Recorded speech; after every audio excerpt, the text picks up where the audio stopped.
केदारनाथ धाम में नाच-गाना कर शांति का माहौल किया भंग, सोशल मीडिया पर वीडियो वायरल। राहुल गांधी के बयान पर भड़के शंकराचार्य अविमुक्तेश्वरानंद महाराज, सनातन धर्म पर उठा सवाल। जौनसारी महिलाओं पर अश्लील टिप्पणी करने का अज्ञात पर आरोप, चक्राता में विरोध प्रदर्शन। बीकेटीसी के नवनियुक्त अध्यक्ष ने संभाला कार्यभार, बीजेपी के कई नेताओं ने दर्ज की मौजूदगी।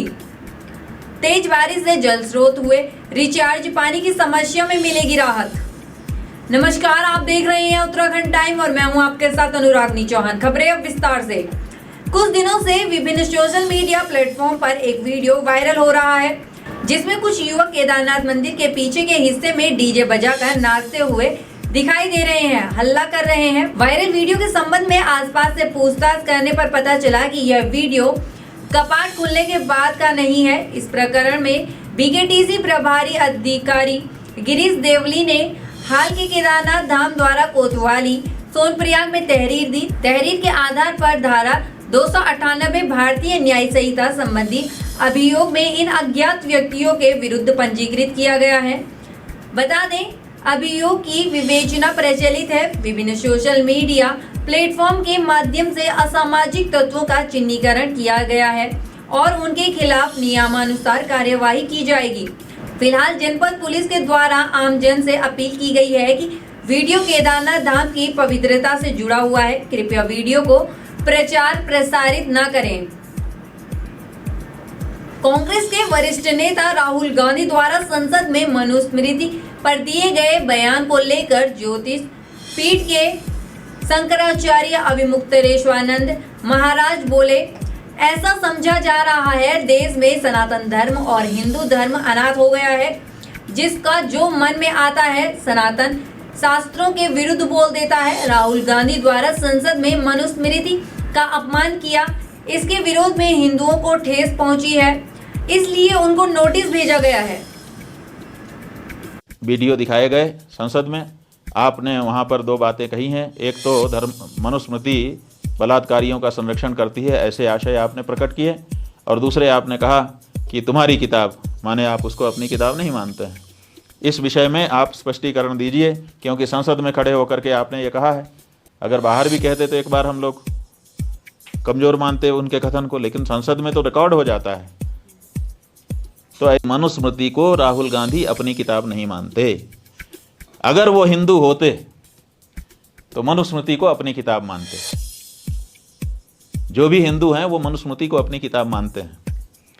केवल मनुस्मृति को ही नहीं, 18 स्मृतियां हैं, उन 18 को हम अपनी किताब मानते हैं और वही धर्मशास्त्र कहलाता है। जो स्मृतियां हैं उन्होंने खुद साफ कर दिया अगले वाक्य में, फिर उंगली दिखा करके उन्होंने कहा मनुस्मृति में लिखा है।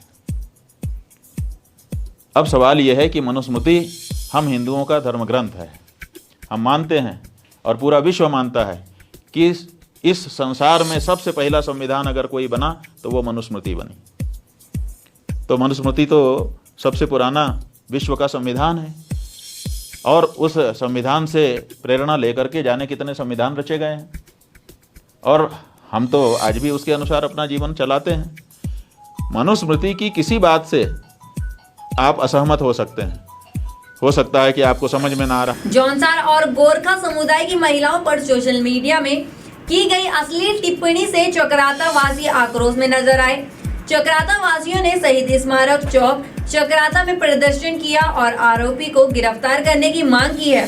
बता दें, छावनी परिषद चक्राता के सभासद अनिल चंदा ने मामले को दुर्भाग्यपूर्ण बताते हुए कहा कि जिसने भी यह कुकृत्य किया है उसको पुलिस द्वारा शीघ्र गिरफ्तार किया जाना चाहिए। सोशल मीडिया के माध्यम से जौनसार बावर की महिला और गोरखा समाज के ऊपर एक बहुत अश्लील टिप्पणी किसी व्यक्ति ने की है। उस व्यक्ति पर, अज्ञात व्यक्ति पर एक मुकदमा भी दर्ज हुआ है। आज हम चक्राता आए थे और जौनसार बावर की अस्मिता पर, जौनसार बावर की मातृशक्ति पर जिस व्यक्ति ने गलत टिप्पणी की है, निश्चित रूप से हम उसको माफ नहीं करेंगे, उसको बर्दाश्त नहीं करेंगे। शासन प्रशासन को चाहिए कि जिस व्यक्ति ने मातृशक्ति का अपमान किया है उसको शीघ्र अतिशीघ्र गिरफ्तार किया जाना चाहिए। यदि ऐसा नहीं होता तो निश्चित रूप से बड़ा आंदोलन होगा। मामला ये है कि एक फेसबुक पर किसी व्यक्ति ने जौनसारी समाज और गोरखा समाज की महिलाओं के लिए एक आपत्तिजनक टिप्पणी की है।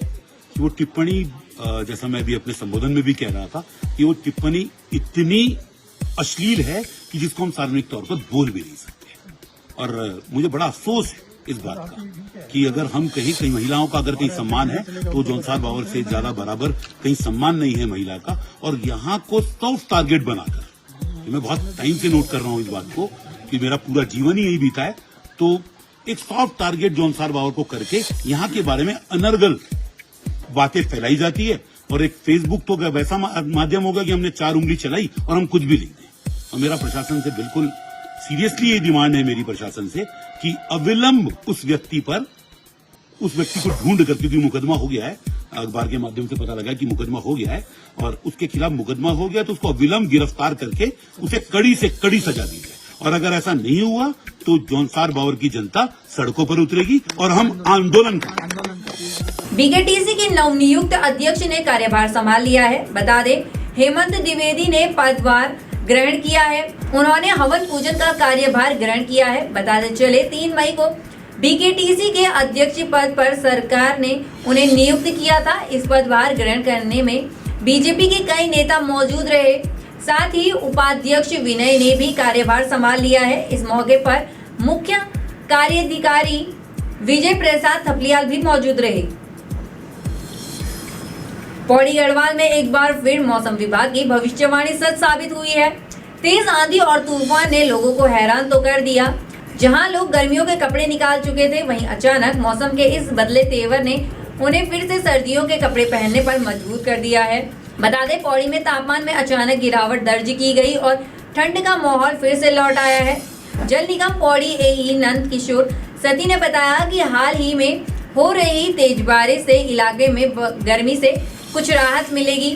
बारिश के चलते जिले में स्थित प्राकृतिक जल स्रोत रिचार्ज हो रहे हैं। इसमें पिछले कुछ वर्षों से चल रही पानी की समस्या में काफी हद तक सुधार की उम्मीद है। आगे जल निगम के अधिकारियों ने बताया कि जल स्रोत के रिचार्ज होने से शहर और ग्रामीण इलाकों में लोगों को समय पर पानी की आपूर्ति मिल सकेगी। बारिश का सीधा लाभ यह भी है कि पर्वतीय क्षेत्र के नागरिकों को जल संकट से जूझना नहीं पड़ेगा। इसके साथ ही गर्मी के मौसम में जंगलों में लगने वाली आग की घटनाओं पर भी बारिश ने काबू पाया है। जल निगम के अनुसार बारिश से जंगलों में फैलने वाली आग बुझ रही है और जमीन में नमी फैलने से भविष्य में आग लगने की संभावनाएं भी कम हो रही हैं। हमारे जो बारिश हो रही है तो इससे एक तो गर्मियों में राहत मिलेगी और दूसरा सबसे बड़ी चीज़ है जो हमारे स्रोत है वो रिचार्ज होंगे, जिससे कि पानी की बहुत जो समस्या है, जो विकट समस्या थी, बहुत हद तक वो दूर हो जाएगी। बिल्कुल, इससे एक चीज़ है, पानी से क्या होगा कि नमी आ जाएगी और नमी आने से क्या है, ये आग वाग का तो खतरा बहुत हद तक दूर हो जाता है। और स्रोत मेन हमारा है कि जो स्रोत रिचार्ज होंगे और पहाड़ों को बहुत आवश्यकता है एक खेती की और की खेती हो ताकि पानी रुके और स्रोत रिचार्ज हो जाएंगे हमारे, इससे बढ़कर अच्छी बात कोई नहीं। हम लोग को एक चीज़ है, हमारा तो एक कंट्रोल रूम स्थापित है, तो उसमें आजकल क्राइसिस चली रही है, पर डे मॉनिटरिंग हो रही है उसकी। तो पानी के मतलब इससे होता है हमको बहुत राहत है और पूरे ग्रामवासियों को भी इससे मतलब जो हमारे ये पौड़ी के ब्लॉक है बहुत राहत। बाकी की तमाम खबरों के लिए बने रहे उत्तराखंड टाइम पर। धन्यवाद।